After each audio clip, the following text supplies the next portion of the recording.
Konnichiwa minasan, o genki desu ka? Welcome sa aking channel, Eric's Nihongo Lessons. Halina at mag-Nihongo tayo. Sa lesyong ito, ating tatalakayin ang paggamit ng particle na shikanai, na ibig sabihin, walang sinuman o walang anuman kundi X, o ang tanging X lamang. At ikukumpara natin ito sa particles na dake at bakkari. Yoroshi desu ka? Hajimemashou. Ang shika ay isang particle na palaging ginagamitan ng isang negative predicate, X shikanai. Ginagamit natin ito sa dalawang sitwasyon. Una, tuwing ang X ay isang noun o pronoun, X shika nantoka nai, na ibig sabihin walang anuman, walang sinuman kundi X, o kaya hindi gagawa kung hindi X o ang tanging X lamang. Sa pangalawang sitwasyon, ang X natin ay isang verb na nasa dictionary o ru form, ru shikanai, na ibig sabihin walang choice kundi gumawa ng X o wala nang magawa kundi ang X. Kung nais niyo pong tumulong upang makagawa tayo ng mas marami pang mga libreng videos katulad nito, pwede po kayong magbigay ng kahit anong halaga sa aking PayPal account, Eric's Nihongo Lessons. Ang Eric's ay E-R-I-C-S, wala pong apostrophe, Nihongo Lessons. Ang link po ay nasa description box sa ibaba. Ang leksyong ito, pati na rin ang mga nakaraang leksyon, ay meron pong kasamang exercise sheet na nagpapalakas ng iyong napag-aralan. English po ang exercise sheet natin. Sa donasyong $10, pwede po kayong umemail sa akin sa ericsnihongolessons@gmail.com at i-email ko po sa inyo ang exercise sheet. Pagkatapos nyo pong sagutin, balik nyo lang po sa akin ulit at ako mismo ang mag-check at bibigyan ko po kayo ng feedback. Balik tayo sa leksyon. Tignan natin ang unang sitwasyon kung saan ang X ay isang noun o pronoun. Sa ilalim nito, meron tayong tatlong klase. Kung ang X ay subject o direct object ng sentence, ang shika ay diretsyong kinakabit sa noun o pronoun. Noun shika, pronoun shika. Pero pag ang paggamit ng noun o pronoun sa loob ng sentence ay iba, katulad halimbawa indirect object o destinasyon, direksyon, kailangan sabihin natin ang particle at saka pa ang shika. Kung ang particle ay e o ni, magiging optional ang e o ni, puwera lang kung magkalituhan na baka mapagkamalang subject o direct object yung noun o pronoun. Ngayon, kapag ang noun ay lokasyon ng action, kasama, pinagmulan o destinasyon, ang mga particles na de, to, kara at made ay kailangang sabihin saka pa ang shika.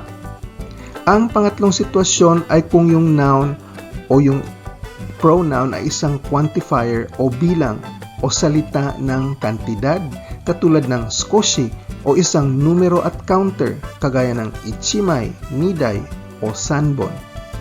Ang shika ay diretsyong kinakabit sa quantifier. Titingin tayo ng dalawang ehemplo ng bawat kaso nito. Kung ang X natin ay subject ng sentence, imbes na X ga, sasabihin natin X shika. Halimbawa, Tanaka-sensei shika Nihongo o oshiemasen. Tanaka-sensei shika Nihongo o oshiemasen. Walang magtuturo ng Nihongo kundi si Professor Tanaka lamang. O si Professor Tanaka lamang ang magtuturo ng Nihongo. Huwag kalimutan na ang shika ay palaging pinapares ng isang negative verb, shika o oshiemasen. Tanaka-sensei shika o oshiemasen. Si Professor Tanaka lamang ang magtuturo. Isa pang ehemplo, mae wa kanojo shika kohi o nomanakatta. Mae wa kanojo shika kohi o nomanakatta. Noon, siya lang ang uminom ng kape. Kanojo shika nomanakatta. Siya lang ang uminom. Ang susunod na sitwasyon ay kung ang X ay ang direct object ng sentence. Tandaan, ang direct object ay sumasagot sa tanong na ano ng ating verb. Imbes na X wo, sasabihin natin X shika. Ehemplo, Smith-san wa 朝ごはんにオートミールしか食べません。Smithさんは朝ごはんにオートミールしか食べません. Pang-almusal, si Mr. Smith ay kumakain lamang ng oatmeal. O, oatmeal lang ang kinakain ni Mr. Smith pang-almusal. Isa pang ehemplo, eiga sai ni wa kare wa action eiga shika minakatta. Eiga sai ni wa kare wa action eiga shika minakatta. Sa film festival, wala na siyang ibang pinanood kundi mga action movies lamang. Ngayon, tignan natin ang sitwasyon kung saan yung noun natin na isang direksyon. Ang particle na nagtutukoy ng direksyon ay ang e at ni. Sa ehemplong ito, gagamit tayo ng e. Kono basu wa Tokyo e shika ikimasen. Sa kasong ito, optional ang e. Pwede rin nating sabihin, Kono basu wa Tokyo shika ikimasen.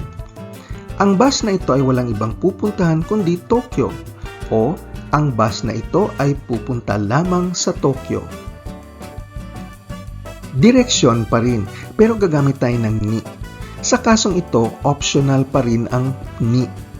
Sanran no toki, sake wa umareta kawa ni shika modorimasen. O kaya, sanran no toki, sake wa umareta kawa shika modorimasen. Tuwing nangingitlog, ang mga salmon ay babalik lamang sa ilog kung saan sila pinanganak.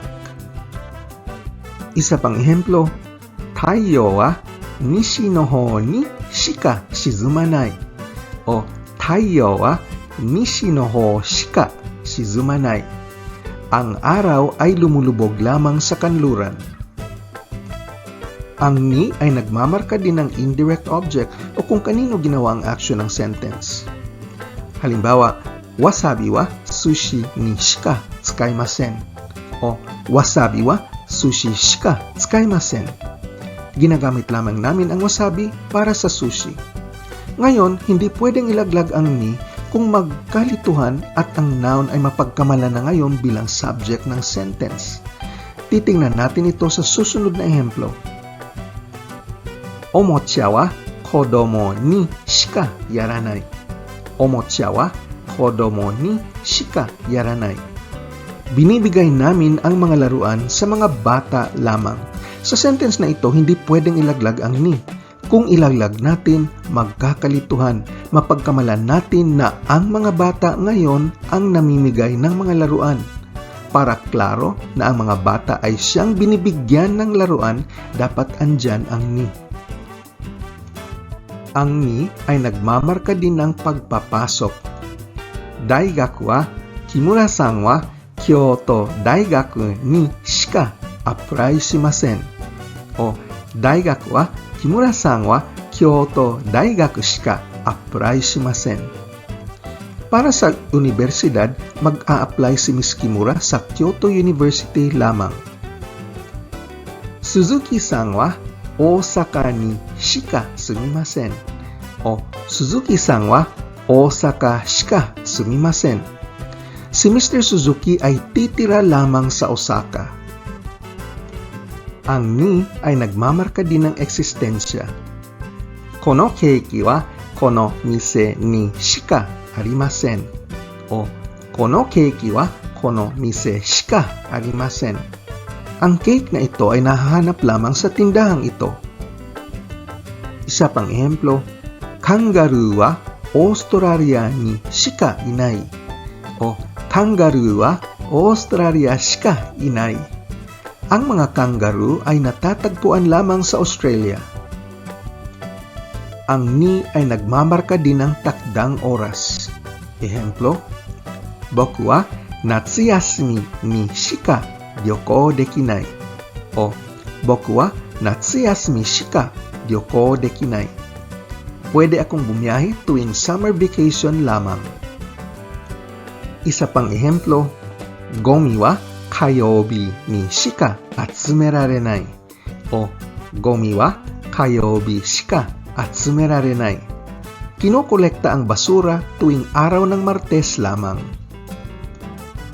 Ang particle na to ay nagmamarka ng pagsasama. Hindi ito pwedeng ilaglag. Kanojo wa kuruma no aru hito to shika deito shinai. Kanojo wa kuruma no aru hito to shika deito shinai. Siya ay nakikipag-date lamang sa mga lalaking may kotse. Isa pa, Akiko-chan wa oji-san to shika matsuri ni ikimasen. Akiko-chan wa oji-san to shika matsuri ni ikimasen. Si Akiko ay pupunta sa piyesta kasama lamang si Lolo. Pag hindi si Lolo ang kasama, hindi siya pupunta. Ang de ay nagmamarka ng paraan. Hindi rin ito pwedeng ilaglag. Ano shima wa fune de shika ikemasen. Ano shima wa fune de shika ikemasen. Ang islang yan ay nararating lamang gamit ang barko. Isa pang ehemplo, Oba-san wa hashi de shika tabemasen. Oba-san wa hashi de shika tabemasen. Si Lola ay kumakain lamang gamit ang chopsticks. Ang de ay nagmamarka din ng lokasyon ng isang action. Kodomo tachi wa kono heya de shika asobasenai. Kodomo tachi wa kono heya de shika asobasenai. Pinapalaro namin ang mga bata dito lamang sa kwartong ito. Isa pa, kono buhin wa Yamagata Kojou de shika tsukuremasen. Kono buhin wa Yamagata Kojou de shika tsukuremasen. Nagagawa ang piyesang ito sa Yamagata Factory lamang. Ang kara ay nagmamarka ng pinagmulan o starting point. Osake wa okome kara shika tsukurimasen. Osake wa okome kara shika tsukurimasen. Ang sake ay ginagawa mula sa bigas lamang.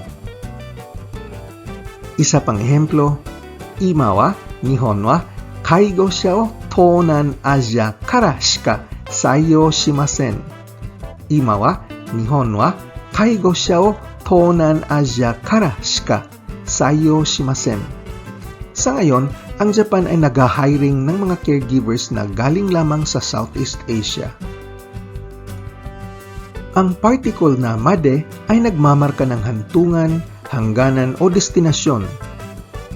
Nakahira-san wa gogo 5 時までしか仕事できない。Nakahira-san wa gogo 5 時までしか仕事できない。Si Miss Nakahira ay pwedeng magtrabaho hanggang alas 5 ng hapon lamang.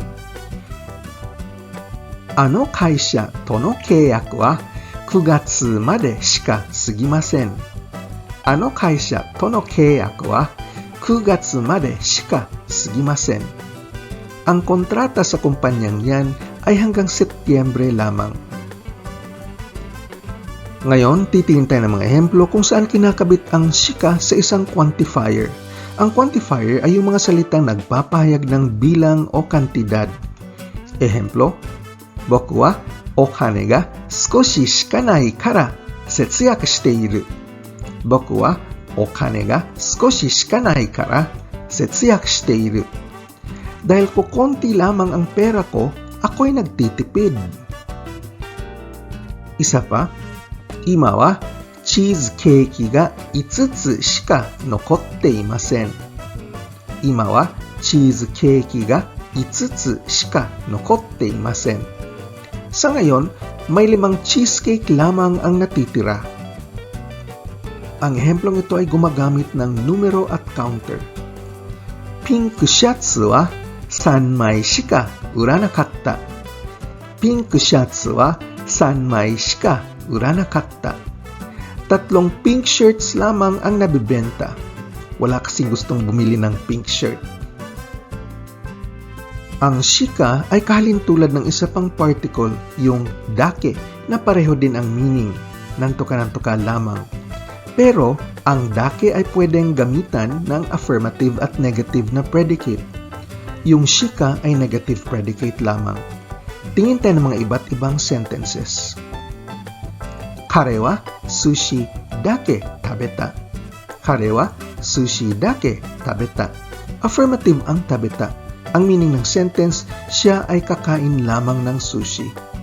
Ngayon, haluhan natin ng negative verb. Kare wa sushi dake tabe nakatta. Kare wa sushi dake tabe nakatta. Bale, kinain niya lahat, puwera lamang ang sushi. Nag-iba ang meaning. Ngayon naman, gamitin natin ang shika.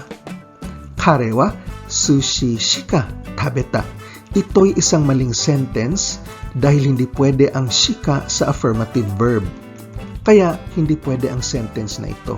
Grammatically wrong. Pag shika, dapat negatibo ang verb. Kare wa sushi shika tabe nakatta. Kare wa sushi shika tabe nakatta. Bale, sushi lamang ang kinain niya. Ang sentence na ito at ang unang sentence ay pareho ng meaning. Sushi dake tabeta at sushi shika tabe nakatta. Sushi lamang ang kinain. Ang dake ay ginagamit sa spoken language, yung pagsasalita. Pero pag sinusulat, ang kalimitang ginagamit ay ang nomi, na pareho lang ang meaning at gamit ng dake.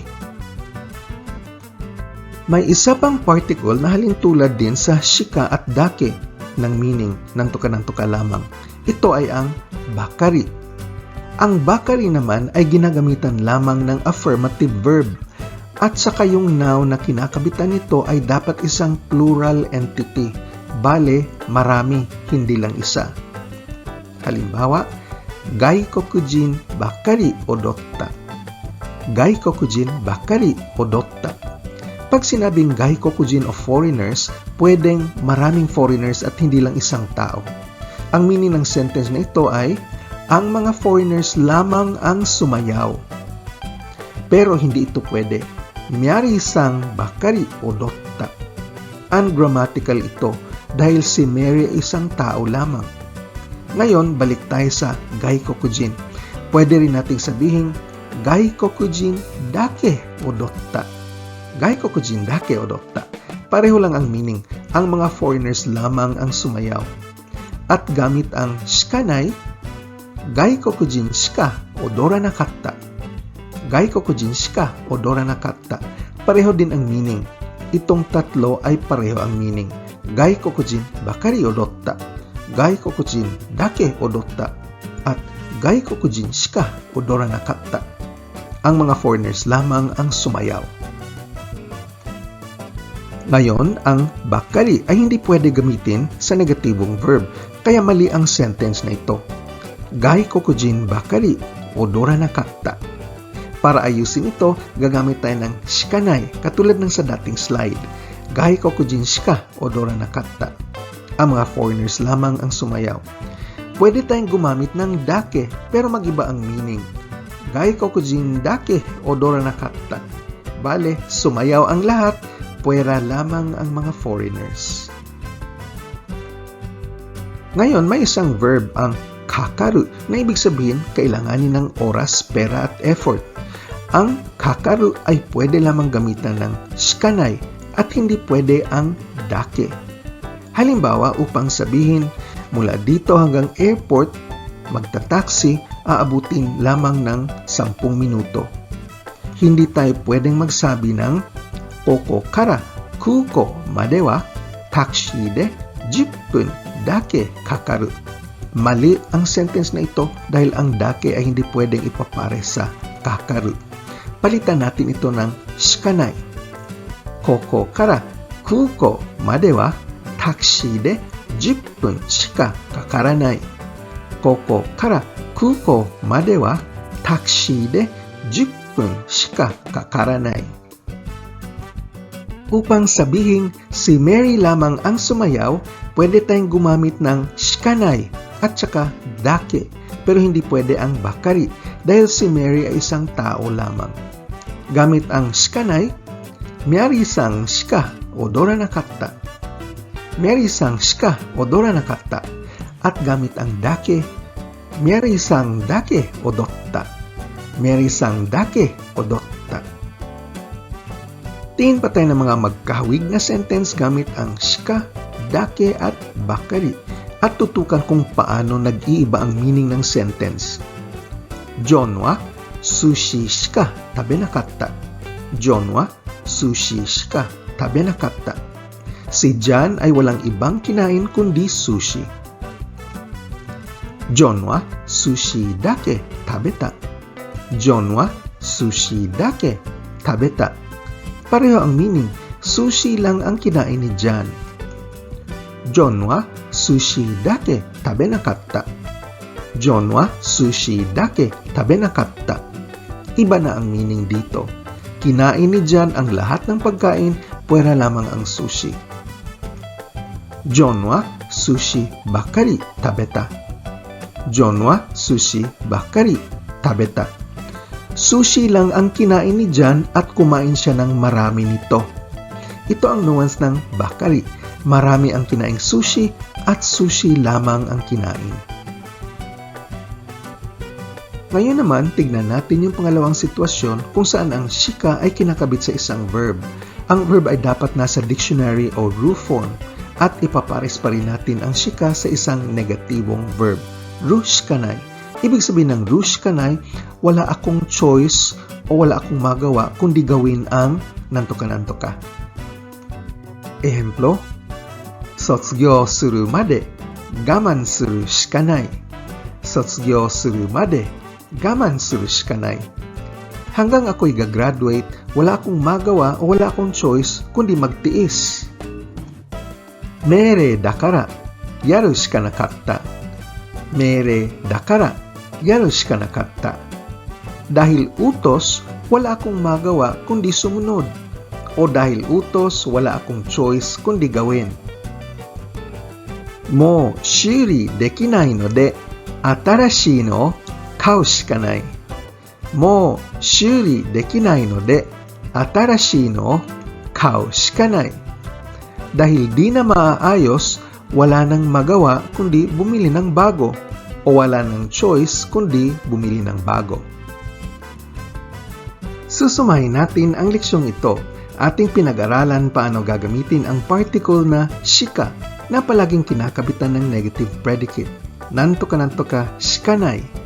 May dalawang sitwasyon ng paggamit ng particle na shikanai. Ang una ay kinakabit ito sa noun o pronoun. X shikanai na ibig sabihin walang iba kundi X o X lamang. Pag ang noun o pronoun ay siyang subject o direct object ng sentence, kinakabit diretso ang shika, noun shika. Pag ang noun ay isang indirect object, direksyon, takdang oras, o yung mga gamit na kinakabitan ng particle na e o ni, ang pagkabit ng e o ni ay optional. Pwera lamang kung ang noun o pronoun ay mapagkamalang subject o direct object ng sentence at sa kasong ito, dapat sasabihin ang particle na e o ni. Para sa mga nouns na pangkaraniwang kinakabitan ng particles na de, to, kara o made, ang mga particles na ito ay dapat sasabihin bago ikabit ang shika. Ang shika ay kahawig din ng isa pang particle, ang dake, na pwedeng gamitan ng affirmative o negative na verb predicates. At kahawig din nila ang particle na bakari, na ginagamitan lamang ng affirmative predicate at ang noun o pronoun ay dapat isang plural entity o pangmaramihan. Hindi pwedeng isa lang. Ang shika ay kinakabit din sa mga quantifiers o mga salitang nagpapahayag ng bilang o kantidad. Ang pangalawang kaso ay kung saan kinakabit ang shika sa dictionary o rule form ng isang verb. Nani-nani ru shikanai. Ibig sabihin nito ay wala akong magawa o wala akong choice kundi gawin ang action. At dito natatapos ang leksyon natin tungkol sa shikanai. Kung nais nyo pong tumulong upang makagawa pa po tayo ng mas maraming libreng video lessons katulad nito, pwede po kayong mag-donate ng kahit anong halaga sa aking PayPal link na nasa loob ng description box. At kung nais nyong patibayin ang iyong natutunan, meron po tayong exercise sheet para sa leksyong ito at sa mga luma nating leksyon. Mag-donate lang po ng minimum $10 at pagkatapos nyo akong i-email, ipapadala ko po sa inyong exercise sheet, gagawin nyo at isauli nyo sa akin through email at ako mismo ang mag-check ng iyong mga answers. Bibigyan ko po kayo ng feedback. Salamat po sa inyong suporta. Yoroshiku onegaishimasu. Kung seryoso kang maging fluent sa Nihongo, importante ang pagsasana at pagpapractice araw-araw. Pag-aralin mabuti ang grammar at ang pagpaparami ng iyong bokabularyo. Ang aking Nihongo course dito sa YouTube magbibigay sa inyo ng malakas na pundasyon upang ang Japanese language skills ninyo mapabuti at mapalakas. So pakiclick na lang ng like, share o subscribe at hihintayin ko kayo sa susunod na video. Nihongo no benkyo ni gambatte kudasai. Ja, mata ne!